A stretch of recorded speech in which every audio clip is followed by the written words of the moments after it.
Então, como eu estava dizendo, agora que eu já fiz o registro entre os dois dentes antagônicos preparado e o posterior com o antagonista não preparado, transfiro para o modelo inferior e superior, acoplo o modelo inferior contra o superior que já está montado, prendo e articulo o modelo inferior contra o superior que já está montado. Tá? Se a minha prótese fixa é uma reabilitação oclusal total, quer dizer, envolve toda a arcada do meu paciente, olha,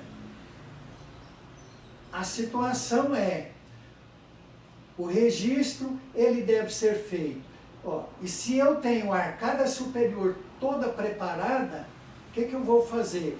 Eu tenho que construir prótese temporária para a arcada toda para devolver a estabilidade oclusal e a função mastigatória do paciente, a estética, enquanto o meu trabalho definitivo está pronto. Se é assim, o que vai acontecer?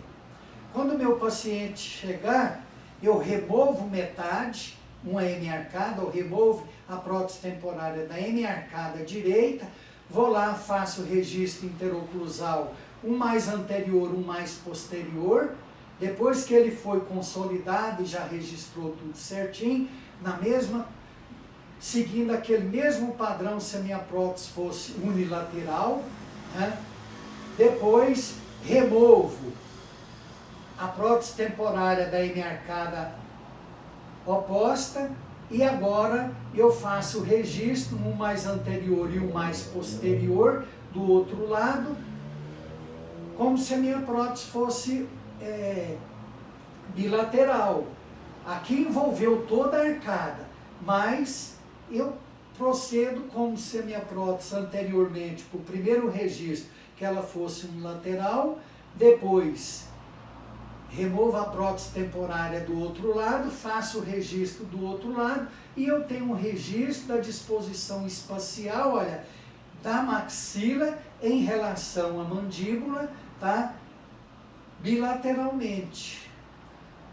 Pego os registros agora, transfiro para o articulador, encaixo o modelo inferior, prendo e articulo o meu modelo. E eu tenho montado, olha, o modelo inferior na mesma disposição espacial em que a mandíbula apresenta em relação à maxila, quando eu tenho aqui o modelo superior para trabalho e o modelo inferior, né? E o modelo inferior para trabalho. Ou modelo inferior para antagonista. E isso eu tenho que lembrar dessa forma. Se eu tenho dente preparado só no arco superior e eu não tenho dente preparado no arco inferior, então o modelo superior é o modelo para trabalho, porque eu construí ele com troquel removível. Tá? Que eu construí ele com troquel removível. Se eu tiver dente preparado só inferior e não tiver dente preparado superior, o meu modelo para trabalho com troquel removível inferior, o meu modelo superior é um modelo antagonista.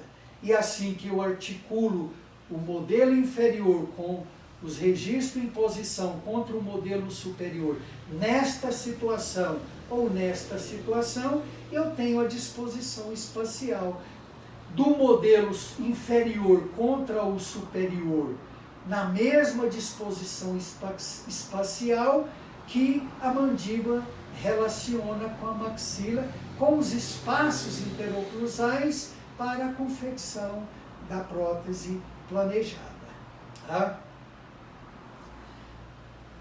Então essas são as condições necessárias para que eu promova registro interoclusal.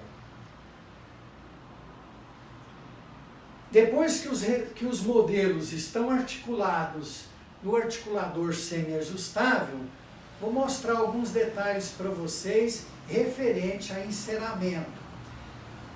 Quando eu termino de articular o meu modelo é encaminhado ao laboratório e o laboratório vai executar os procedimentos laboratoriais e, dependendo do tipo de prótese, Um dos procedimentos laboratoriais nós chamamos de enceramento. Tá? Nós chamamos de enceramento.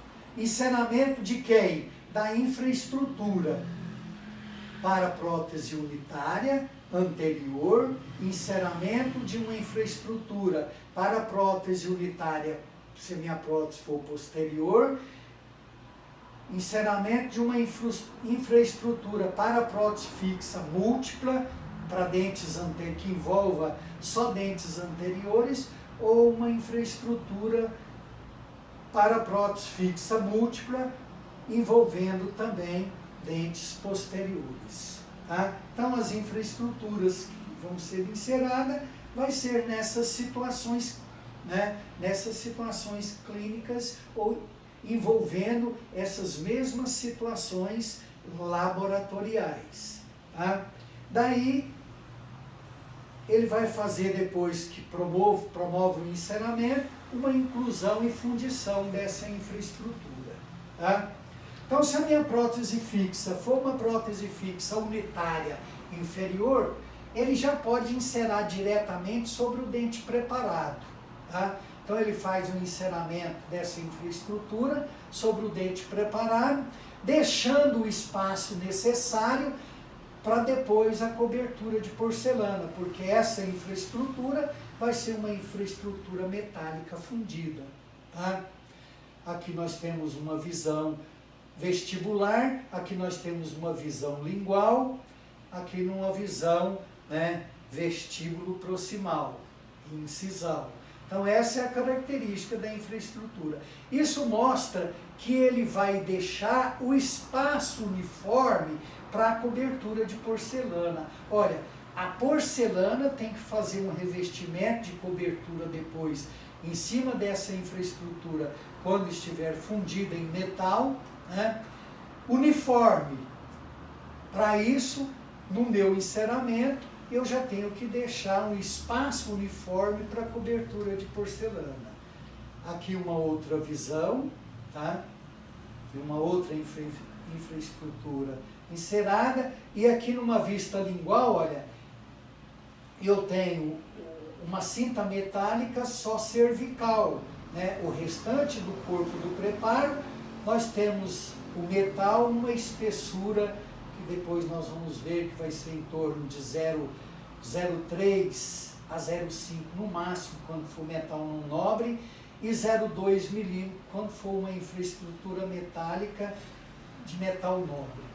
E aqui mostrando, né, que até a altura do símbolo, pela face lingual, requeriu também uma infraestrutura mais incorporada, porque nessa região não receberá cobertura de porcelana. Cobertura de porcelana é só nessas superfícies vazias.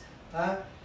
Nessas superfícies cheias, como a cinta metálica, o vestibular lingual e proximal, não vai receber cobertura de porcelana. E cobertura de porcelana só nessa parte que está, né, mostrada com um enceramento de cera de cor diferente, que é uma cera vermelha.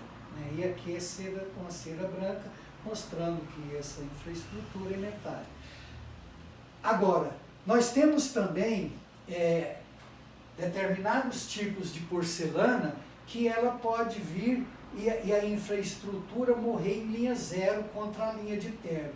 Daí, essa cinta metálica numa espessura de 0,5 milímetro na metade vestibular das proximais e na vestibular, e na lingual vai depender, né, ela pode ser um pouquinho maior, 1 milímetro, quando pode ter essa conformação, quando, né, houver necessidade. Não sendo, eu posso fazer uma infraestrutura em 0,5 milímetro, né, indo até a linha de terno e destituída dessa cinta metálica.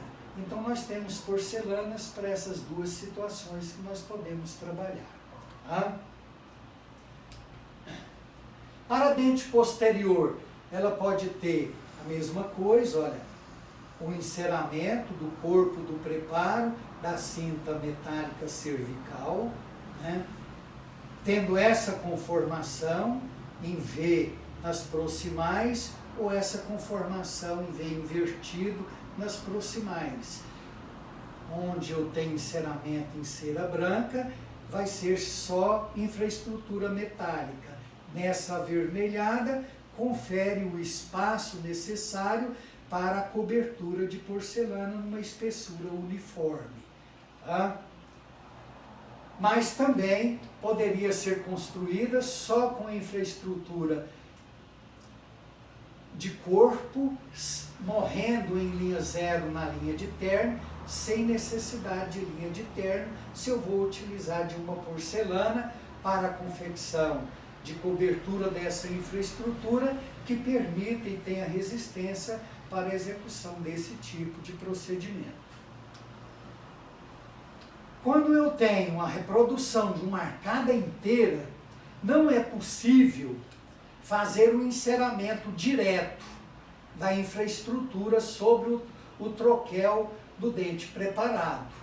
Aqui é uma prótese unitária, né? Então é possível fazer isso.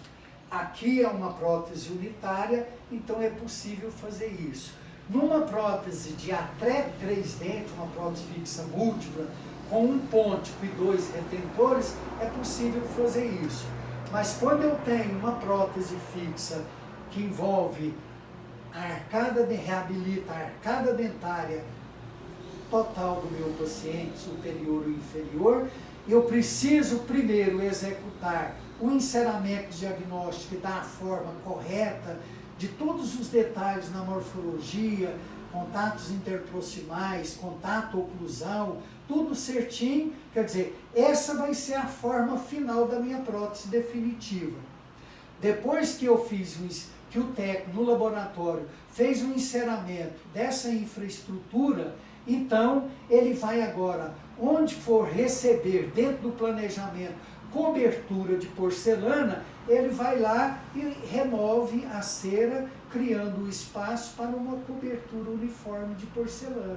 Olha, aqui numa vista vestibular, aqui numa vista lingual, onde a maioria do segmento cervical não vai receber cobertura de porcelana para esse caso. Tá?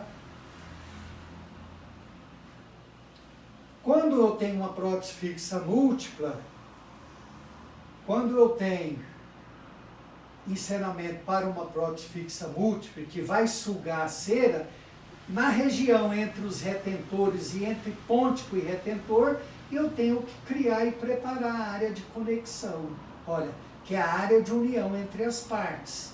E ela tem que ter no mínimo 2 unidades de espessura. Por quê? Para que resista às forças de carga mastigatórias. Se ela tiver só uma espessura de unidade de diâmetro, olha o que pode acontecer, olha. Quando a minha prótese for colocada na boca, o que acontece? Ela sofreu, pela ação das forças, uma fratura. Esse trabalho foi totalmente perdido e vai ter que novamente ser refeito em toda a sua complexidade, da sua totalidade. Não dá para ir lá na boca e fazer um remendo e unir essas duas partes, tá? Então precisa que ele tenha altura, essas áreas de conexão. E vocês já sabem como que são essas áreas de conexão. Ela pode ser vertical igual está aqui, ou ela pode ser também em degrau, em 90 graus, como eu já falei para vocês.